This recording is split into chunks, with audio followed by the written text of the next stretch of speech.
සුවදසක් මගේ යාළුවෝ හැමෝටම අද මම ඔයාලට කියලා දෙනවා රසම රසට තිබ්බඩ මැල්ලුම කොහොමද හදාගන්නේ කියලා. ඇත්තටම කිව්වොත් පැරණි අය පාවිච්චි කරපු රහස් ගොඩක් තියෙනවා කෑමක් හදද්දී. අද මම ඔයාලට හැම රහසක්ම කියලා දෙනවා වීඩියෝ එක අතරතුර. ඒ හින්දා වීඩියෝ එක ස්කිප් කරන්න නැතුව දිගටම වීඩියෝ එකත් එක්ක රැඳිලා ඉන්න.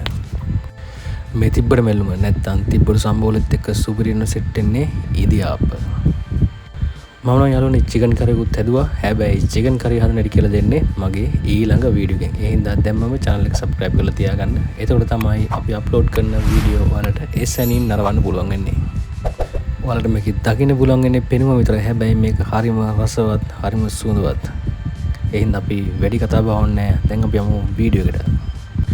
ඔයා ගමේ කෙනෙක් නම් මේක ගෙවත්තේ වගා කරන්න පුළුවන්. හැබැයි නගර කෙනෙක් නම් මේක ගන්න වෙන්නේ කාඩෙන්.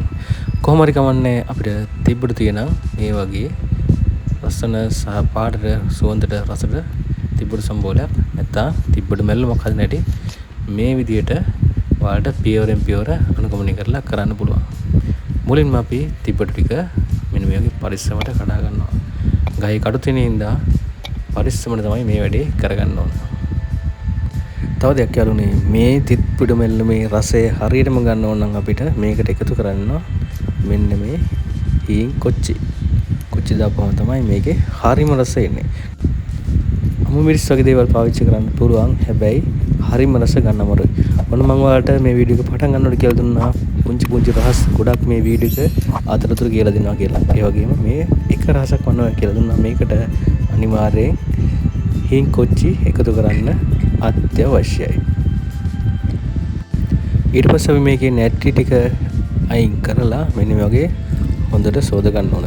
රම්පේ කරපිංචා මම නම් ගේ අවටිම තමයි හොයාගත්තේ. ඒ ටිකත් අපි හොඳට සෝදලා මේකට එකතු කරනවා. දැන් අපි යන්නේ මේවා මොකක් කරන්නද? මේ ටික අපි තඹ ගන්නයි යන්නේ. හොඳට බලන් ඉන්න මේකට මොනවද එකතු කරන්නේ කියලා. දැන් අපි මේකට රම්පේ කරපිංචා එතකොට හීනි කොච්චි එකතු කරා. මෙන්න තව රහසක් මේකට එකතු කරන්න ඕන. ගොරක සල්පයක් එකතු කරනවා. ඒ වගේම කුරුඳු පොත්තක් එකතු කරනවා. මේක තම්මන්න කලින්. එතකොට තව එකතු කරනවා කහ ලුණු. මෙන්න මේ ටික දාලා තමයි අපි මේක තම්බ ගන්නෙ. මෙන්න මේ විදියට තම්බ ගන්නවා. හොඳයි යාළුවනේ ඒ ටිකේ විදියට තැම්බෙද්දී අපි පටන් ගන්නවා වැඩි ඊළඟට පොල් ටික අඹර ගන්න ඕනේ. මේකට අපි එකතු කරනවා ලුණු. එතකොට කහ රතු ලුණු. ඒ ටික එකතු කරලා තමයි මේ ටික අපි හොඳට ගලේ අඹරගන්නේ. දුක් වෙන්න එපා. සමහරක් අයගේ ගෙවල් වල මේ වගේ ගලක් නැති වෙන්න පුළුවන්. ඒ කට්ටියට මේක බ්ලෙන්ඩර් කරලා ගන්න පුළුවන්. ඒ හින්දා ක්‍රම දෙකටම ඔයාලට කැමති ක්‍රමයක් පාවිච්චි කරලා මේක කරගන්න පුළුවන්.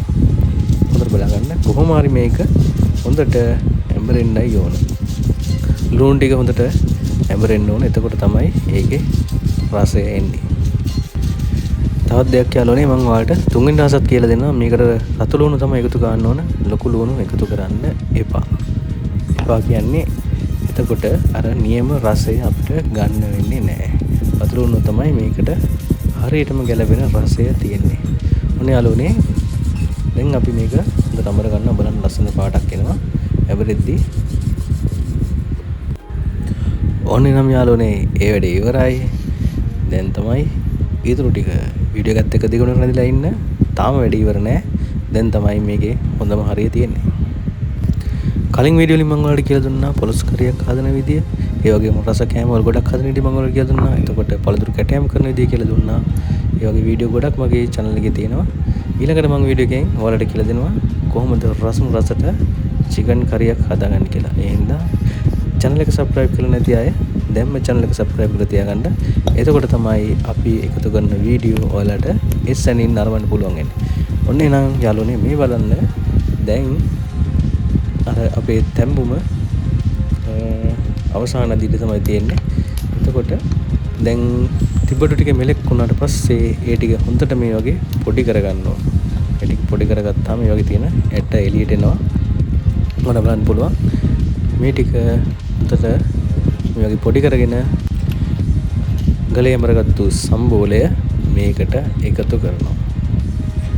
මෙන්න මේ විදිහට අපි ඒක එකතු කරනවා. එකතු කරලා යාළුවනේ තාම වැඩි ඉවර නැහැ. මේක හොඳට කවලම් කරගන්න ඕන. ඒත් වැඩි ඉවර වෙන්නේ නැහැ.